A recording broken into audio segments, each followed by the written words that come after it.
Sé que estáis todos cansados, cansadas y que tenemos hambre, pero os pediría un momento más de atención vamos a ir muy rápido, pero creíamos que era importante también dentro de toda esta jornada dar un espacio a los avances que hemos ido haciendo en este estudio, tanto de la parte sociológica, los datos que hemos ido recopilando, como la parte jurídica, ¿no? Y entonces hemos guardado esta cortita media hora del final para explicaros un poco. Quería empezar simplemente por dar las gracias al Museo Reina Sofía, no solo por dejarnos el espacio y participar en el proyecto, sino también porque nos ha hecho parte de la red de tejidos conjuntivos en la que hemos estado colaborando. Quería agradecer a todas las instituciones, especialmente el Ministerio de Cultura y Comunidad de Madrid, que nos han apoyado también desde el principio.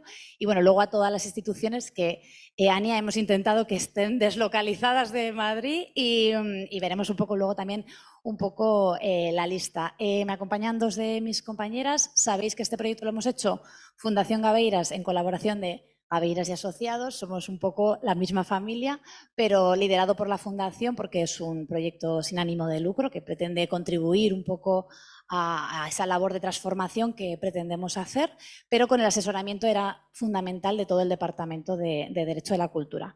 Me acompañan Candela Sánchez, que es compañera de la Fundación, que es antropóloga e investigadora de la Universidad Complutense, si no me equivoco, y Lucía Cureses, que es abogada experta en Derecho Civil y parte del equipo de Derecho de la Cultura de Gabeiras y Asociados. Ha estado trabajando mucho en este proyecto. No quiero olvidarme, por supuesto, de Roger Dedeu, que no solamente es la idea, sino la dirección del proyecto, y Belén Álvarez, que ha estado aquí y que siempre nos guía en las cuestiones relacionadas con derecho a la cultura.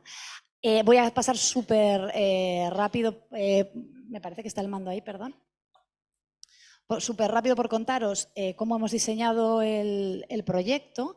No sé si se ve suficientemente bien. Es un proyecto que tiene 3 fases. Estamos ahora mismo concluyendo la segunda fase. En la primera fase constituimos un grupo de trabajo porque era muy importante que estuvieran implicadas juristas en el proyecto, pero también muchas instituciones que nos dieran también esa visión desde lo artístico y que nos facilitaran, digamos, los nombres de ese grupo de estudio que eran los artistas, digamos, con la relevancia suficiente como para considerarles objeto de estudio de sus legados, ¿no? Constituimos ese grupo de trabajo y comenzamos una aproximación al tema. Esto lo concluimos en febrero de este año. Comenzamos una segunda fase ya en marzo del 2023, que concluimos, como os decía, hoy. ¿Y qué hemos hecho en esta segunda fase? Hemos encuestado a 100 artistas sobre sus voluntades y sus previsiones sobre sus legados y también sobre su situación. Queríamos saber también cuál era la situación de precariedad de los artistas mayores, ¿no? Hay unos criterios objetivos que son artistas mayores de 60 años con residencia en el Estado español. Y luego unos criterios subjetivos que son esos nombres que han ido conformando esas encuestas son facilitados por todos los colaboradores que luego nombraré y que han formado una gran base de datos de artistas. Hemos hecho 4 entrevistas en más profundidad. Nos parecía también interesante no solo la parte cuantitativa, sino la parte cualitativa. ¿Qué nos contaban los artistas? Habéis visto la de Baloch, antes la hemos proyectado. Hemos planteado ya el informe jurídico, Lucía nos contará ahora en qué se está trabajando, y hacemos esta jornada que estáis aquí ahora presentes para compartir todo esto que hemos ido trabajando, recoger también todas las impresiones que da pues, este trabajo, todas las aportaciones que podamos ir incorporando. A partir de hoy empezamos la tercera fase que contará, digamos, de una manera más exhaustiva con la colaboración de las abogadas de Gabeiras y Asociados para culminar, digamos, lo que será un informe que la intención es que sea una herramienta de incidencia política para las asociaciones, para los artistas, para intentar trabajar en esas transformaciones normativas, fiscales. Bueno, se han ya empezado a enumerar y dar argumentos, digamos, sólidos con los que pues, se pueda trabajar, ¿no? esa propia acción de incidencia y luego la escalabilidad del proyecto, pues como apuntabais, ¿no? Hay en territorios en los que se puede trabajar de manera más exhaustiva. Estábamos pensando también, hablándolo con Antonia previamente a la jornada, de la posibilidad de escalarlo a nivel europeo, de ver alianzas con otros, pues como los que han participado aquí, otros institutos, otras asociaciones que puedan estar trabajando en lo mismo. Paso rapidísimo por los colaboradores, pero no quiero dejar de nombrarlos: el Instituto de Arte Contemporáneo, el K2M, Centro de Arte 2 de Mayo, MACBA, que no podían estar hoy aquí, pero nos han también ayudado mucho, Fundación Didac en representación de Galicia, por supuesto el Reina Sofía, MAP, el Consorcio de Museos de la Comunidad Valenciana, la Unión de Artistas Contemporáneas, el GETE, el IAC Pablo Serrano, que también estaba aquí, Julio, su director, y el Consorcio de Galerías de Arte, y el apoyo indispensable del Ministerio de Cultura y la Comunidad de Madrid. Esto es un poco el resumen, un poco rápido, pero queríamos un poco que os quedara también claro cómo lo estamos trabajando, y voy a pasar ya a Candela para que os cuente los resultados de la encuesta. Gracias, María. Bueno, yo voy a intentar no alargarme tampoco porque entiendo que ya son horas, pero nos ha parecido bastante importante el reflejar un poco los datos que hemos estado recabando a lo largo de estos 5 meses de estudio sociológico sobre los legados de los artistas contemporáneos.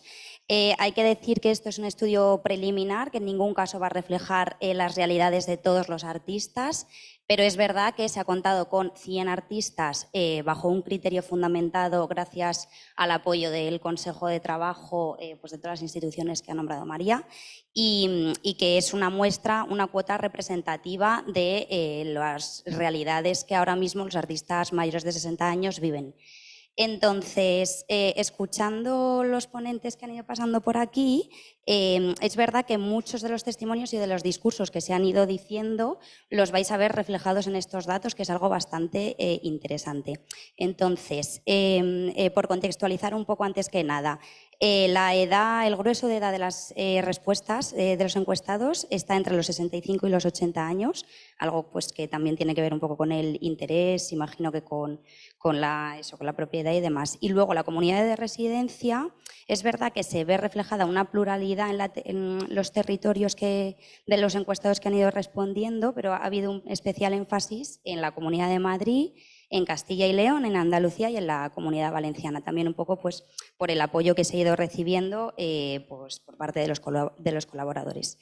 Entramos en cuando hemos estado preguntando por la situación sociojurídica de los artistas. En este caso hemos identificado 2 dimensiones. Una de ellas ha sido la cotización por actividad artística de cada artista. Algo que nos ha llamado muchísimo la atención es que casi un 30% no ha cotizado nunca por una actividad artística, nunca. Algo que es muy significativo, y a raíz de ahí es verdad que aunque un 42,6%, que es un dato elevado, sí que ha cotizado más de 10 años, hay un 13-14% de ese porcentaje que han cotizado más de 10 años por una labor docente pues que se ha realizado a lo largo de su trayectoria. Algo que hay que tener en cuenta, que cuando se ha hablado, por ejemplo, del papel que tiene la academia en todo esto, pues que es bastante importante como asociar y reflexionar sobre ello.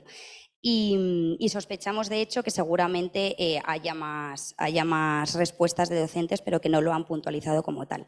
Y luego la otra dimensión es la de las pensiones. Hay un 80% de los encuestados que están jubilados, y si bien hay un 54% que ha recibido o que recibe una pensión contributiva, lo que sorprende es que haya un 18% que recibe una pensión no contributiva, lo que se traduce en que reciben un ingreso mínimo muy bajo.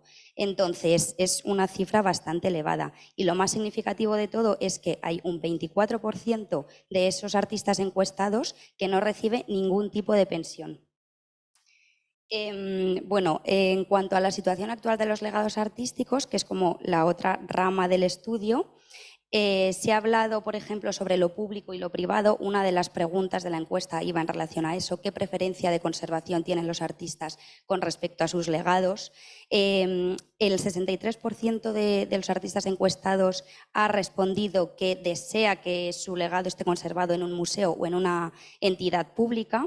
Le sigue un 27% que la preferencia se establece en una entidad privada o en una fundación. Y algo a puntualizar es que de ese 27% hay un 14,6% que desean que ese legado que esté conservado en una entidad privada reciba el apoyo de una entidad pública. Y luego, por último, un 10% que deciden que su legado esté conservado en una entidad ex professo. En cuanto a la obra catalogada, es verdad que hay más de la mitad, un 55,2%, que habla de una catalogación o registro de su obra, pero hay que especificar que ese registro o catalogación es algo muy específico que se deriva muchas veces de las exposiciones que han ido haciendo a lo largo de su trayectoria, pero no de una catalogación razonada. Y por último, en cuanto al archivo personal, esto está claro, hay un 93% de artistas encuestados que o bien tienen el archivo ya realizado o están pensando en hacerlo, lo que demuestra el interés absoluto, que además se ha escuchado aquí hoy, de archivar toda esa obra, archivar al final la memoria y el patrimonio del futuro y del presente. Y luego, por último, ya para terminar, sobre las perspectivas de futuro que tienen los artistas con respecto a sus legados. Si bien es cierto que, por ejemplo, en cuanto a la herencia, hay un 56% de los encuestados que tienen herederos forzosos, sí que se ha detectado como en las respuestas una preocupación generalizada de que este hecho no es algo que asegure la conservación y la continuación de la gestión de un legado. Pues bien, porque no hay un conocimiento, porque no hay recursos, algo que también se ha dicho a lo largo de la jornada de hoy. Y por último, en cuanto a la cuestión testamentaria, hay un 49% de los encuestados que ha hecho testamento, en contraposición a un 51% que no lo ha contemplado. Pueden ser por motivos de edad, por otros motivos que ahora mi compañera Lucía os mantendrá al tanto, que ya sabe más de esto. Gracias.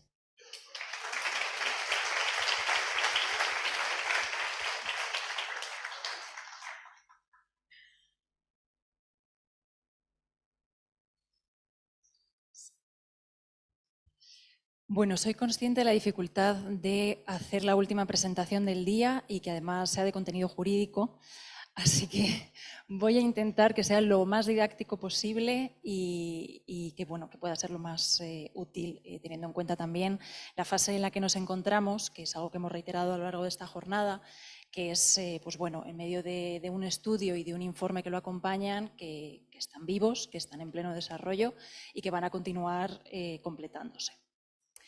Me gustaría empezar la intervención explicando un poco cómo llegamos a esta problemática y por qué nos preocupamos por ella y el porqué de esta jornada, porque creo, por un lado, que como última intervención del día puede ser un compendio de lo que se ha dicho a lo largo de hoy interesante, y que, por otro lado, creo que puede ayudar mucho a entender cuál ha sido nuestro enfoque a la hora de la propuesta de medidas que vamos a exponer a continuación.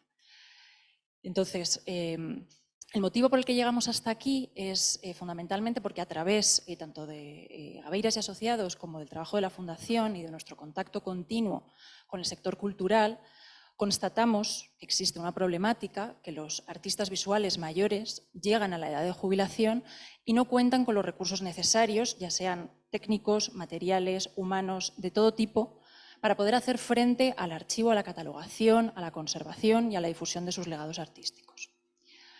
Los motivos por los que nos encontramos ante esta problemática, esquematizados un poco en la diapositiva que ven ahora, son, por un lado, pues la inestabilidad del sector cultural, que no entraré porque creo que los que estamos aquí la conocemos bien.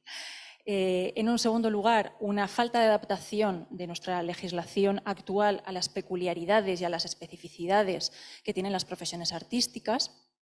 Todos somos conocedores del trabajo que se ha llevado a cabo a través del Estatuto del Artista, de cómo se están haciendo esfuerzos por adaptar la legislación a esas especificidades con el objetivo de que la normativa tenga en cuenta cómo es la profesión de los artistas y que al final de sus vidas, en el momento de su jubilación, puedan tener unas prestaciones que sean acordes a lo que se ha trabajado y a cómo se ha contribuido.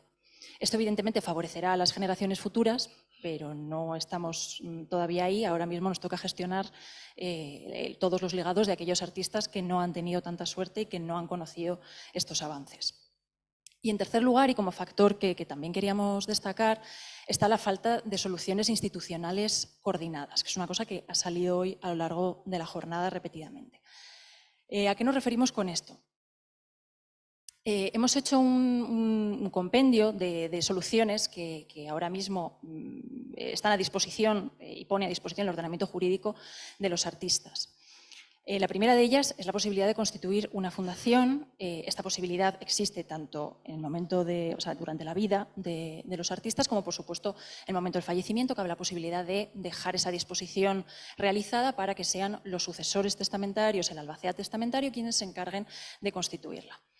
Las fundaciones, que en principio jurídicamente son idóneas, podríamos decir, o están bastante adaptadas a esta situación porque son una figura que gira en torno a un patrimonio, presentan no obstante límites. El primero de ellos, la posibilidad de constituirlo. Hace falta una reserva dotacional mínima de 30.000 euros, que igual no está a mano de cualquier artista. La segunda de ellas, mantenerla, por supuesto. Está muy bien poder crear una fundación, pero ¿qué lógica tiene crearla si luego no podemos mantenerla? Hacen falta recursos, hacen falta empleados, hace falta tener la posibilidad de dinamizar, de difundir, de que esa fundación eche a andar y tenga una utilidad, en definitiva. La segunda de ellas es la posibilidad de realizar una donación a una institución cultural. Evidentemente, esta es una medida en vida. Esta solución, que en principio favorece a los artistas y agrada porque, a fin de cuentas, implica descargar de las labores de conservación, de archivo, etcétera, y que sea una institución especializada y con recursos la que se encargue de realizar esto, también tiene sus limitaciones. En primer lugar, a día de hoy existen incentivos para este tipo de negocios jurídicos gratuitos, no obstante, no siempre benefician a los artistas. En segundo lugar, evidentemente las dificultades de contacto, es decir, no todos los artistas pueden acceder a las instituciones culturales que son de su interés. Bueno, tenemos que destacar que en el caso, por ejemplo, de la donación que se ha llevado en esta casa con Eva Lotz, pues la actividad de mediación del despacho Gabeiras pues, ha sido determinante, pero no todo el mundo tiene acceso a este tipo de mediaciones. Por otro lado, hay que pensar también en el lado de las instituciones y el volumen de adquisiciones. A las instituciones les gustaría adquirir mucha más obra de la que son capaces de asumir. En tercer lugar, o como tercera solución, ha salido hoy aquí y hemos comentado también detenidamente la posibilidad de transmitir a los sucesores ese legado. Evidentemente, esto es una medida post-mortem. ¿Qué dificultades nos encontramos? Pues hemos insistido en ella. La primera de ellas, desde luego, la falta de previsión testamentaria, que es una cosa de la que adolecen todas las profesiones y no exclusivamente la artística. Por otro lado, aunque se lleve a cabo esta previsión, pues esto tampoco es una garantía de que los sucesores vayan a poder aceptarlo. Igual no están interesados y rechazan esta herencia así planteada. Por otro lado, está el hecho de que, bueno, pues es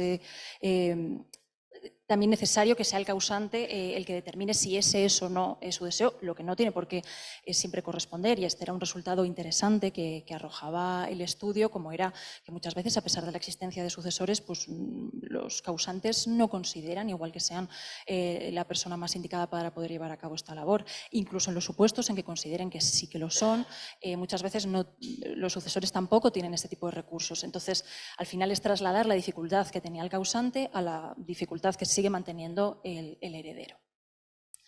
Dicho esto, consideramos que esta problemática era tanto más llamativa cuanto que de lo que estamos hablando es del patrimonio artístico nacional. Y esta no es una expresión que empleemos a la ligera.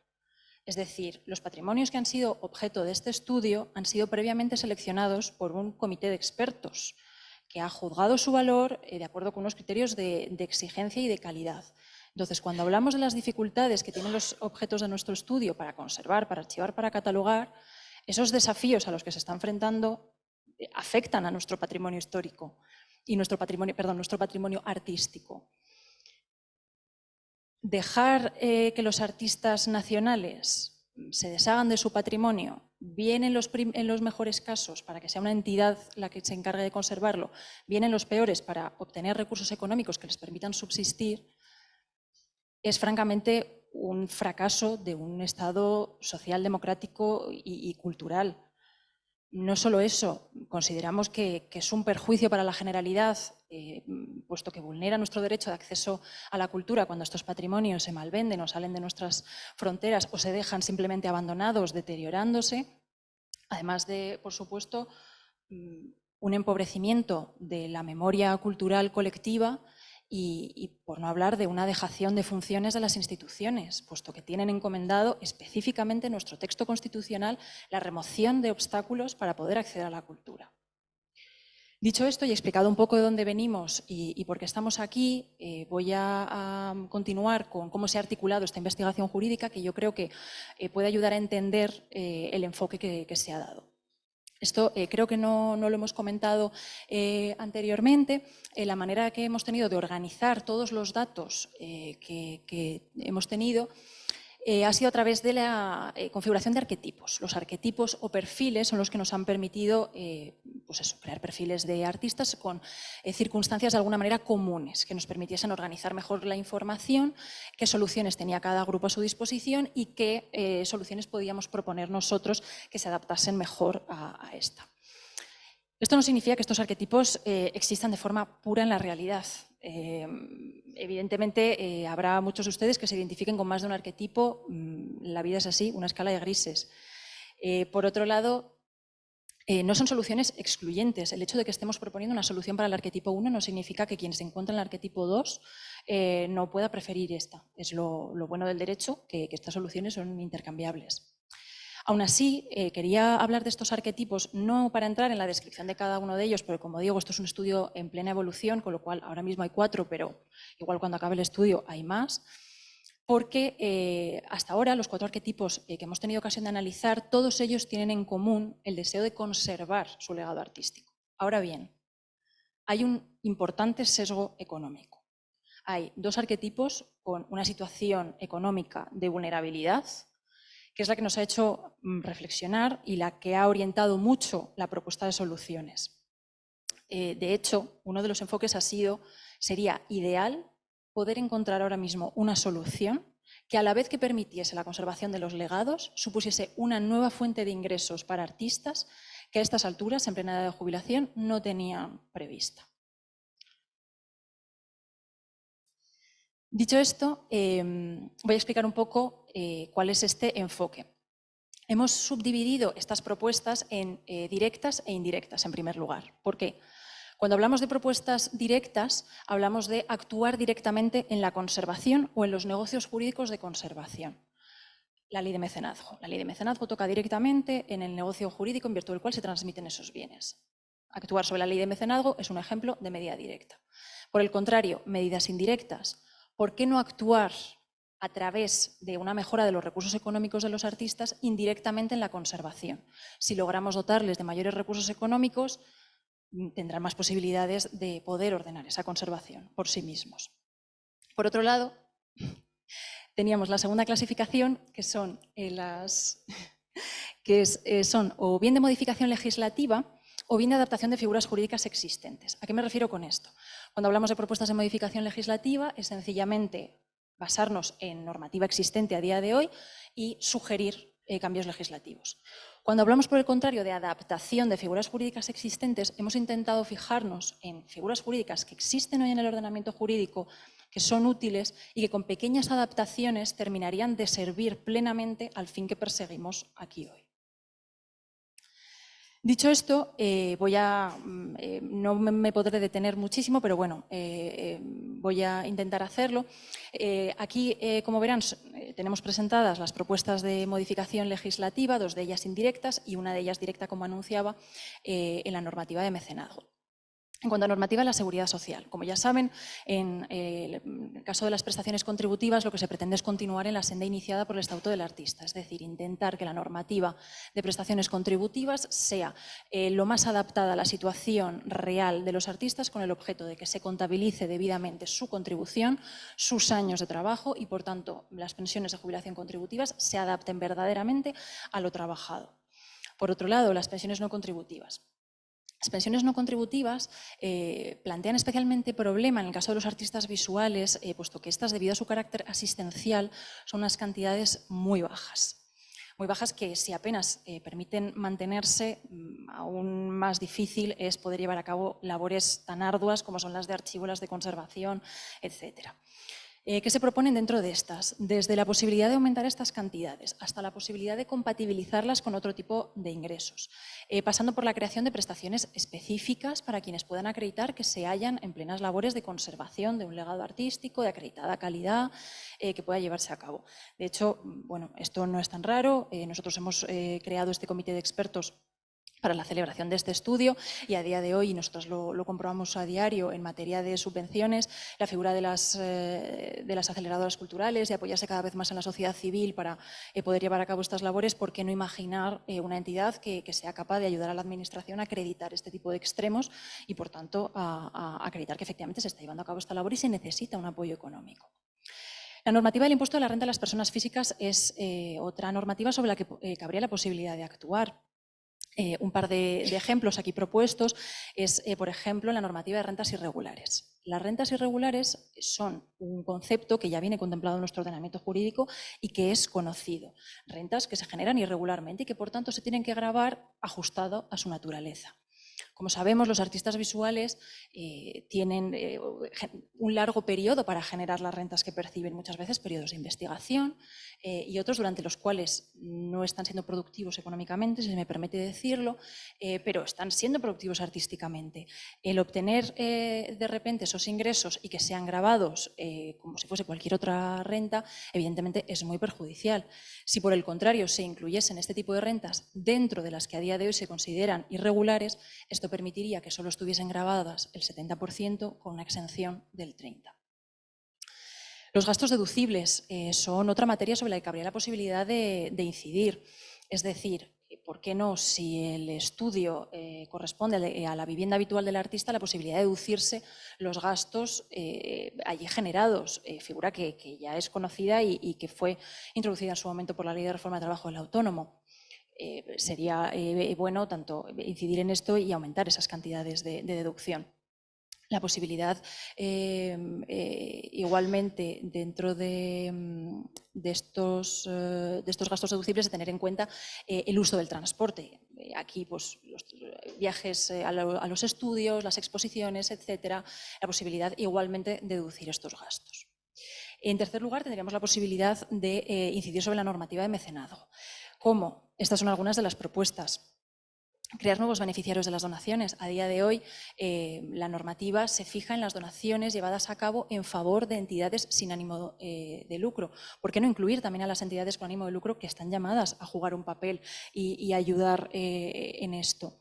Los incentivos no solo a donaciones puras, como se hace a día de hoy. ¿Por qué no se incentivan las donaciones condicionales? Que el artista pueda establecer condiciones de exhibición, de difusión, etcétera, y aún así beneficiarse de este tipo de incentivos. Aumentar las formas de mecenazgo incentivadas. Esto no es una figura tampoco ajena a nuestro ordenamiento. La legislación tanto balear como navarra ya comprende la posibilidad de hacerlo con comodato o con préstamo de uso. Aumentar el importe de las deducciones de las que pueden beneficiarse los donantes en el momento de llevar a cabo estas operaciones. Como digo, estas son un poco las propuestas de modificación legislativa y las líneas sobre las que se está trabajando ahora mismo. Estas, por el contrario, serían las propuestas de adaptación de figuras jurídicas, es decir, tomar figuras que existen en el ordenamiento y, con la colaboración, evidentemente, de instituciones públicas, poder mejorarlas y poder hacer que sirvan en todo su potencial a nuestro fin. La primera de ellas es la posibilidad de un sistema de renta vitalicio, es decir, sería muy interesante que tanto instituciones públicas como instituciones privadas, no limitarlas al ámbito cultural, pero bueno, esto es evidentemente una línea que tiene que estudiarse, pudiesen otorgar rentas vitalicias a artistas a cambio de la adquisición de su patrimonio, de su legado artístico. Evidentemente, a cambio también de una serie de deducciones fiscales que tendrían que implementarse en favor de estas instituciones y que deseen participar en ello, con el objeto de compensar el esfuerzo económico que se está llevando a cabo. Esto evidentemente tendría que acompañarse también de una serie de bonificaciones para la formalización de este tipo de negocios jurídicos, etc. Y, por supuesto, esto estaría al margen de los derechos de autor que, como ya hemos mencionado, tienen una regulación diferenciada. La posibilidad de una fundación de fundaciones, es decir, aquí ya ha salido la idea y es el deseo de muchos de los artistas, como se ha visto reflejado en el estudio, de que bueno, permanezca dentro de lo público su legado. Y tenemos el ejemplo, y también lo hemos mencionado, del Centro de Fotografía de Soria, que ejemplifica efectivamente ese deseo de reivindicar las disciplinas artísticas. Pues, ¿por qué no crear una organización de este tipo que se encargue de llevar a cabo las labores que hace normalmente una fundación a mayor escala? Por otro lado, la promoción de otras figuras alternativas. Hemos hablado de la utilidad de las fundaciones, pero también de sus limitaciones. Hoy hemos tenido un ejemplo estupendo, como es el del Museo Pablo Gargallo, que optó por descartar la figura de la fundación típica y directamente llevarlo a cabo desde la fórmula de un servicio municipal de gestión directa. Con esto, bueno, concluyo ya mi intervención, no antes sin simplemente realizar un par de conclusiones. La primera de ellas es bueno, que estamos muy agradecidos por la acogida que ha tenido esta jornada, este informe, este estudio. Para nosotros creemos que está verdaderamente alineado con lo que son nuestros principios y lo que son nuestros objetivos. Uno de los motos del despacho es el derecho como herramienta de transformación social y verdaderamente creo bueno, que esto cobra sentido con iniciativas como esta que verdaderamente ponen el derecho al servicio de las necesidades y de las problemáticas sociales. Y en segundo lugar, que como han tenido ocasión de comprobar, esto es un estudio vivo, esto es un informe vivo, esto sigue desarrollándose. Necesitamos, desde luego, el apoyo de las instituciones públicas, tanto desde el punto de vista de las modificaciones legislativas que hay que operar como de las adaptaciones de figuras jurídicas ya existentes. Así que les animamos, desde luego, a estar con nosotros en esta misión y, por supuestísimo, y no dejamos atrás tampoco a las instituciones privadas que están llamadas a jugar un papel casi tan importante como las primeras. Muchas gracias.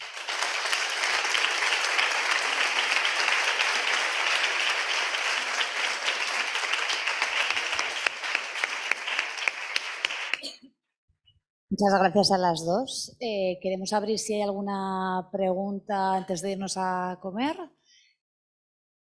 Y si no, pues hacemos el cierre ya. Ruye, si quieres, cerramos y nos vamos a comer. Ahí hay una pregunta, perdón. Vamos primero. No, pues hay dos. Nada, muy rápida y muy sencilla. ¿Qué forma de accesibilidad pública va a tener todo el estudio? Es decir, ¿cómo vamos a poder acceder al estudio? El estudio todavía, como comentaba Lucía, se está desarrollando. Hemos terminado con la parte de las encuestas y las entrevistas y ellas están trabajando todavía en la parte jurídica. Por los cálculos que tenemos, creo que a final de año lo tendremos concluido y lo presentaremos, pues si no es a final, a principios de 2024, presentaremos y lo haremos público. Tenemos una editorial en la Fundación que se llama La Cultivada y ahí hacemos públicos todos los informes, estará también ahí, se podrá consultar, descargar, etcétera.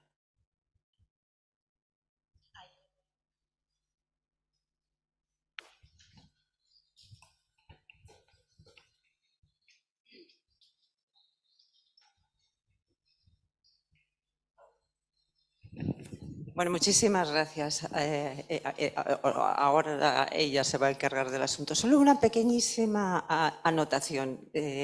Para tener en cuenta, por supuesto, no solo los artistas, estamos hablando de legados, el artista es el protagonista, sin duda ninguna, pero también hay otros profesionales que estamos alrededor, que nos dedicamos a la investigación, tal, y que, por favor, no olvidarlo, porque nuestras circunstancias son prácticamente las mismas, por no decir iguales, exactas, solo que nuestro trabajo, si lo vendemos, es por mucho menos dinero todavía y que se ha introducido. Estoy hablando, por ejemplo, de investigadores, de comisarios independientes, etcétera. Nada más que esto, esta pequeña anotación. Bueno, sí, evidentemente todos los que pertenecemos a la estructura arte, pues somos precarios, ¿no? Estamos trabajando en unas condiciones por amor al arte, ¿no? Simplemente. Y agradecemos mucho, ¿no? Yo quería agradecer pues está el interés de las jornadas, porque yo creo que el éxito a lo mejor de la convocatoria ha sido el que ha caído en el momento preciso en que se pueden cuestionar y se puede adherir muchísima gente. Yo creo que ahora habréis recibido 100, puede que de aquí a diciembre pues hayan 200 o 300 más, ¿no? Porque es necesario clarificar. Esto lo que pone en orden, ¿no? Es un futuro donde ya no estaremos, nuestra obra sí, y entonces es una situación importante, ¿no?, a tener en cuenta dónde recaen estos legados y lo que se puede hacer con ellos. Es de mucha responsabilidad. A mí me interesa muchísimo. Aprovecho esta intervención para hacer 2 puntualizaciones. Vamos a seguir dejando la encuesta abierta más tiempo porque vemos que creo que ha costado como acercar el tema, pero la verdad es que en los últimos meses ha sido cuando hemos recibido más respuestas, entonces creo que es útil que la dejemos abierta un tiempo más para seguir recibiendo. Y luego otra cuestión, claro, nosotras aquí nos hemos, desde la Fundación y con el despacho, nos hemos centrado en la parte de los legados, los artistas, pero siendo precisamente conscientes de que toda la estructura es precaria, estamos en la propia Fundación en un proceso en el que veíamos que atacábamos cuestiones particulares y que, de hecho, es el próximo reto, digamos, también de la Fundación, hacer una reestructuración y un planteamiento más completo. O sea, que estamos también trabajando en esa dirección. No, y solamente quería terminar porque, evidentemente, los grandes nombres que están ya en colecciones, que están dentro del mercado del arte, que funcionan, pues tienen más facilidad, ¿no?, para poder resolver este futuro incierto. Pero hay mucha gente con obra muy interesante, muy valiosa, que no tiene entrada todavía a estas circunstancias. Creo que ahí se debería de hacer un poco de hincapié para que todo el mundo pueda entrar. Y el criterio, o sea, lo que hemos acordado, lo sabéis también desde MAB, con todas las instituciones y entidades que han colaborado, es que los nombres que nos facilitaran fueran bajo un criterio de relevancia en la historia del arte contemporáneo español, nunca de reconocimiento o de premios, no, de relevancia, digamos, desde ese punto. Muy difícil, por otro lado. Sí, lo sé. Bueno, muchas gracias. Gracias. Hola, buenas. Yo quería hacer un matiz a la hora de cuando habéis presentado los resultados. Lo siento, pero es que aquí hay personas que somos como enseguida nos ponemos las gafas moradas y es un poco crítico. Habéis hablado de 100 personas encuestadas, no habéis dicho cuántas mujeres y cuántos hombres son. Y sobre todo, qué resultados hay respecto a quienes tienen pensión y quién no tienen pensión, quién tienen herederos, quién no tienen herederos, porque el tema de que las mujeres artistas, muchas, no tienen herederos. Entonces, yo creo que eso también forma parte del análisis, ¿vale? Es un matiz que me gustaba hacer. Y un comentario, bueno, ella es hija de Concha Jerez, yo el otro hijo de Concha Jerez, como veis aquí todos. No, un comentario, si no sería interesante en el análisis incluir también la perspectiva de los herederos, que salimos como muy preocupados de estas cosas. O sea, también las circunstancias nuestras también pueden ser decisivas a la hora de qué puede pasar con los legados. Totalmente. O sea, lo he dicho al principio, que esto es un estudio preliminar con unos datos preliminares que al final, para llevar a cabo un análisis de todo esto, si ya 100 respuestas es mucho, pues imagínate. Pero es verdad que la perspectiva de género siempre la hemos tenido muy en cuenta, aunque a lo mejor en el análisis no se haya llegado a reflejar del todo. Sí te puedo decir que ha habido más de un 50-60% de respuestas de mujeres, que eso es algo que es verdad que no hemos puesto en la presentación, pero que está ahí. Y luego es verdad que sí que hay que categorizar al final esos datos, pero estamos en ello y vamos a continuar. De mujeres y hombres sí que lo tenemos, pero me parece muy buena idea implementarlo y lo recogemos totalmente el guante dentro, o sea, de hacer ese... Sí. Sí. No, totalmente, sí. Haremos esa distinción, yo creo, en el informe final, también por género, en los otros criterios, no solamente cuántas personas han contestado por género.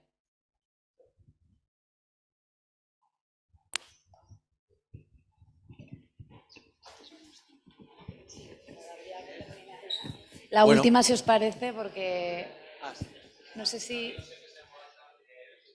Bueno, te dirán...